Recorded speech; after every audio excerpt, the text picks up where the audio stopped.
during the Mothman's Photographer reality series, I did a series of video reports where, between interviews with witnesses, I tried to fill viewers in on what was going on in my research and life.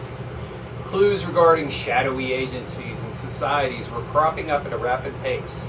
Oddly, the revelations seemed to roughly correspond with household poltergeists and unusual items found while walking around in my neighborhood, which was once a sacred Indian area.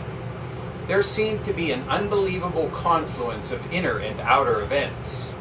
For instance, it wasn't just that I might find a weird stick configuration on a mound in Frink Park corresponding with the death of Pope John Paul II, but I might also find that my wife was having an emotional upheaval at the same time a quote-unquote ghost bent with a loud bang a brass doorknob in my house. That's from chapter 13 in Mothman's Photographer 3, Meetings with Remarkable West Coast Witnesses Touched by the Anomalous Activities of Interdimensional Entities, Archetypal Avatars, and the Eerie Yet Enlightening Phenomenon known infamously as Mothman, by my good friend Andrew B. Colvin. Highly recommended series of books. Hello, welcome to another edition of the Stench of Truth. I wanted to comment on the Japanese earthquake, largest they've ever had in recorded history, and the subsequent damage, the nuclear power plant being put into emergency situation, and the tsunami, which thankfully was not as devastating as it could have been. And I want to talk about earth changes in general and the aftermath of what we experienced with the Gulf oil disaster. In light of the coming idea of a change, a meta change here on planet Earth regarding 2012 and Earth changes, pole shifts, and all of this sort of thing. It's my belief that 2012 is going to turn out to be a big fat load of nothing. Although there will be a lot of emphasis placed on it in any small and even large or any activities that could be blamed, quote unquote, on 2012 and this idea of some huge change coming to Earth and some cataclysmic thing happening will certainly be exploited by people everywhere because there's an entire cottage industry surrounding it. So I have a feeling that 2011 is going to be very strong when it comes to activity of the sun. We're going to see a lot of activity on Earth. It doesn't mean the Earth is going to explode. It doesn't mean that we're building up to some huge cataclysmic event in 2012. It's pointless to look at it from that perspective. I mean, what are you going to do? Are you just going to say the end of the world is coming in 2012, so what the hell? I'm just going to go ahead and live my life whatever the hell I feel like it?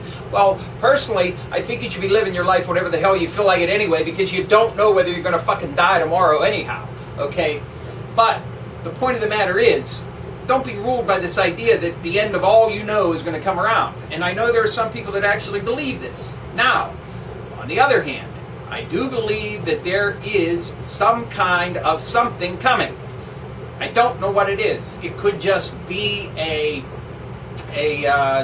sort of species-wide wave of archetypal subconscious energy, which, may have some impetus on human evolutionary expansion when it comes to consciousness or mind or whatever. That's where I'm kind of leaning, if there is anything that's going to happen. And it may not happen in 2012, it just may be that 2012 may be around the time that this might happen. And there may be nothing to that too, okay? Because I'm not a prophet, I'm not a seer. I look at these things and I try to come up with a reasonable, rational explanation. If there isn't one, then I'm willing to look further because I want to know the truth, okay? So what I've determined about 2012 is we're not going to have any cataclysmic changes. But what we are going to see this year is a lot more activity when it comes to earthquakes, tsunamis, and this sort of thing, because I think that the sun is going to start to become more active. And I also want to say something, and I'm working on trying to put something together about the Gulf oil disaster, okay? In the sense that this is completely dropped off the radar for just about everybody, I mean, there are people, activists, who are still trying to point out the incredible danger of what is still there in the Gulf of Mexico. The tremendous amounts of dispersant used down there, and the incredible amounts of oil that are still in the water, you know, down at the bottom, okay, and the long-lasting effects this is going to have on the ecosystem over there. And that needs to have more attention brought to it, because it is a potential time bomb that could only reveal itself years down the road, okay? So, you know, the mantra is the same. Just be prepared. Be prepared. That's all. And be prepared for, you know, anything that could happen. I mean, that's the best thing you can do with anything you do in life, okay? So, you know, the Japanese just suffered a major earthquake and a tsunami. And they're having emergency procedures enacted in a nuclear power plant. You know, is this something that's going to happen in the future? There are going to be more of this? Absolutely, I can guarantee it. You know, is this a sign of the end of the world? No. You know, what's a strange coincidence? So today I went to see the movie Battle of L.A., and one of the striking things about that movie is the idea of meteorites and tsunamis. And you know, I just saw this today, and it's coinciding with this earthquake.